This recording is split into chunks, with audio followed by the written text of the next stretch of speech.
ایفاء عہد، اس کی کیا اہمیت ہے؟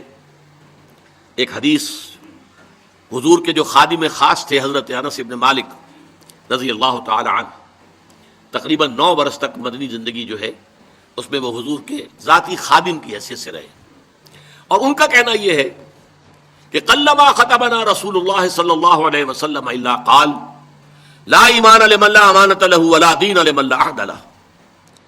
کہتے ہیں شاذ ہی کبھی ایسا ہوا ہوگا کہ حضور نے ہمیں خطبہ ارشاد فرمایا ہو کسی بھی موقع پر، اور اس میں یہ الفاظ مبارکہ آپ نے نہ فرمائے ہو کہ اس شخص کا کوئی ایمان نہیں جس میں امانت داری کا وصف نہیں، اور اس شخص کا کوئی دین نہیں جس میں ایفاء عہد نہیں۔ کیوں؟ دین بھی نام ہے اللہ سے اپنے ایک عہد کو پورا کرنے کا۔ نماز کی ہر رکعت میں ہم کیا کہتے ہیں؟ ایاک نعبد و ایاک نستعین، پروردگار ہم صرف تیری ہی بندگی اور پرستش کرتے ہیں، اور صرف تیری ہی بندگی اور پرستش کرتے رہیں گے، اور اے پروردگار ہم صرف تجھ ہی سے مدد کے خواہاں ہیں اور تجھ ہی سے مدد چاہتے رہیں گے۔ یہ عہد ہے، بہت بڑا عہد ہے، بہت بڑا عہد ہے۔ اس عہد کو پورا کرنا ہی دین ہے۔ اللہ کی بندگی، اللہ کے احکام کی اطاعت، اللہ نے جن چیزوں کو حرام کیا ان سے اجتناب کرتے رہنا، اللہ کے فرائض کی ادائیگی، اللہ کے لیے تن من دھن لگا دینا، ایاک نعبد و ایاک نستعین۔ اب ظاہر بات ہے کہ جو شخص انسانوں کے ساتھ چھوٹے چھوٹے کیے ہوئے عہد پورے نہیں کرتا، وہ اتنا بڑا عہد اللہ کے ساتھ کیسے نبھا دے گا؟ جو 2 پیسے کے اندر امانت کا ثبوت نہیں دے سکتا، اس میں بھی خیانت کر گزرتا ہے، وہ 2 کروڑ میں کیسے امین ثابت ہوگا؟ لہذا لا دین لمن لا عہد لہ، لا ایمان لمن لا امانت لہ ولا دین لمن لا عہد لہ۔ جس شخص میں امانت داری کا وصف نہیں ہے اس کا کوئی ایمان نہیں، اور جس کے اندر ایفاء عہد کا مادہ نہیں ہے اس کا کوئی دین نہیں۔ اب خاص طور پر اس نیکی کی بحث میں جس ربط اور ترتیب کے ساتھ یہ بات آ رہی ہے اس کو سمجھیے۔ در حقیقت یہ معاملات جو ہیں انسان کے، بین الانسانی معاملات، یہ در حقیقت اس کا تذکرہ ہے، اس لیے کہ اب تک جو معاملے آئے، ایک خدمت خلق اور انسانی ہمدردی کا جذبہ، پھر نماز کا قیام، زکوٰۃ کی ادائیگی، اب جو یہاں آ رہا ہے یہ معاملات ہیں بین الانسانی معاملات۔ معاملہ کہتے ہیں جو 2 افراد کے مابین کوئی بات ہو رہی ہو، عمل سے معاملہ، جوہد سے مجاہدہ، قتل سے مقاتلہ۔ تو جب 2 فریقوں کے درمیان جوہد ہوگی، جوہد کا جوہد سے ٹکراؤ ہوگا، وہ مجاہدہ بن جاتا ہے۔ جب 2 فریق ایک دوسرے کو قتل کرنے کے درپے ہیں، یہ مقاتلہ ہے۔ معاملہ جب 2 انسان یا 2 فریق یا 2 گروہ یا 2 کمپنیاں، یہ کمپنیاں جو ہیں وہ بھی آپ کو معلوم ہے لیگل پرسنز شمار ہوتے ہیں، ان کے مابین کوئی معاملہ ہو رہا ہے، کوئی معاملہ طے کر رہے ہیں، ان معاملات کے اندر سٹریم لائننگ کرنے والی ایک شے ہے، اگر وہ ہو جائے سارے معاملات درست ہو جائیں۔ اب آپ کو معلوم ہے ایفاء عہد کا جذبہ پیدا ہو جائے۔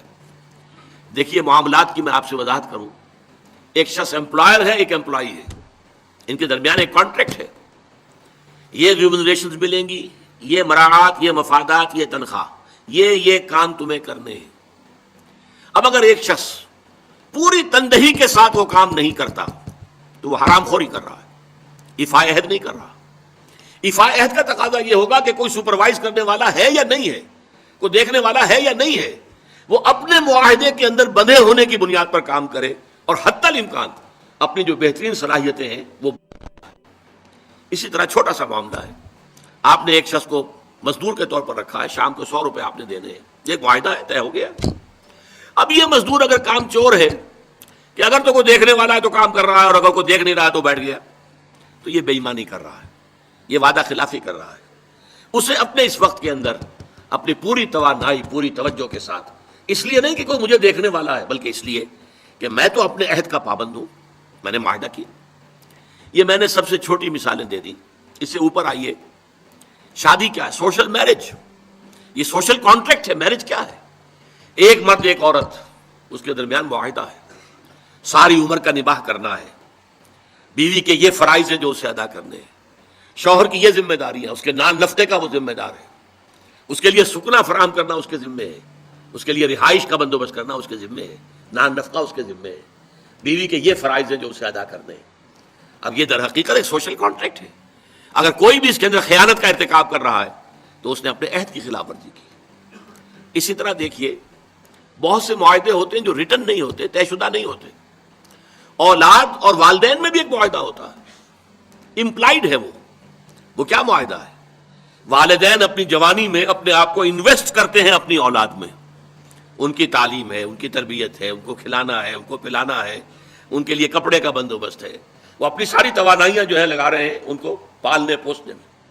اور اس کے اندر امپلائڈ کانٹریکٹ ہے کہ جب یہ بوڑھے ہو جائیں گے اور وہ جوان ہو جائیں گے تب ان کو لک آفٹر کریں گے، ان کی خدمت کریں گے، ان کی سیوا کریں گے، ان کے ساتھ حسن سلوک کے ساتھ پیش آئیں گے۔ یہ کانٹریکٹ ہے، چاہے یہ لکھا ہوا نہ ہو، امپلائڈ کانٹریکٹ ہے۔ بہرحال پوری انسانی زندگی کا اگر آپ تجزیہ کریں گے تو معاہدات کے گرد گھومتی ہے۔ اگر ایک وصف پیدا ہو جائے، ایک وصف ایفاء عہد، حضور نے فرمایا بندہ مومن کا وعدہ کر لینا عیدۃ المومن کاخذ الکف، بندہ مومن کا کسی سے کوئی وعدہ کر لینا ایسے ہے جیسے اس کا ہاتھ جو ہے اس کے ہاتھ میں آ گیا ہے، جیسے آپ نے کسی کا ہاتھ پکڑا ہوا کہاں جائے گا آپ، لہذا وہ تو بند گیا، اس نے وعدہ کیا وہ بند گیا۔ اور یہ ایک واقعہ آتا ہے حضور کا، اور یہ بھی آغاز وحی سے قبل کا واقعہ ہے۔ آپ کی زندگی میں امانت اور دیانت جس کی بنا پر الصادق الامین کے خطابات آپ کو ملے تھے اپنے معاشرے سے، آپ کاروباری آدمی تھے نا، تجارت کرتے تھے۔